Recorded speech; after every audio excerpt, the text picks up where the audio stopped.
Bonjour, Isabelle Thor de TF1. Ma question est un peu plus personnelle. Vous avez, dans un mensuel, déclaré que vous ne vous aimiez pas. Alors, ça en a fait sourire certains. Mais plus sérieusement, est-ce que vous pouvez nous dire ce que vous n'aimez pas en vous et qui pourrait gêner, bien sûr, votre action politique? Et est-ce qu'il n'est pas gênant de prétendre diriger un pays sans s'aimer soi-même? Alors, je vais vous dire deux choses. La première, c'est que l'amour de soi n'est pas l'estime de soi. Il est impossible de prendre des décisions, de gouverner ou de présider, puisque j'aspire à présider et non à gouverner, si on n'a pas l'estime de soi, qui est indispensable pour avoir le recul, pour avoir l'amour des autres et la distance. L'amour de soi qui confine au narcissisme n'est pas une qualité, très rarement. Donc il faut avoir l'esprit de distinction en la matière.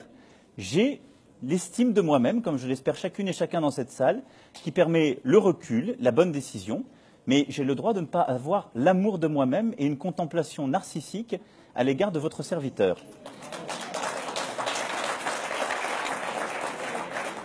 Ensuite, quoiqu'ayant depuis plusieurs semaines, contrairement à nombre de mes compétiteurs dans cette élection présidentielle, constamment défini les journalistes et les médias comme un contre-pouvoir essentiel à la vie démocratique. Je m'étonne du bovarisme que votre question reflète. Pendant des semaines, vous m'avez dit « ce monsieur ne contemple que lui-même, il n'a d'autre discours que lui-même ». Au fond, c'est une secte étrange qui se rassemble avec des enthousiastes que nous ne comprenons pas vraiment, mais il n'est que l'incarnation de quelque chose qu'on ne comprend pas. Les trépignations arrivaient pour demander un projet, avec beaucoup d'entrain que nous sommes en train de satisfaire. Et le jour où je vous présente un projet, vous me parlez de moi.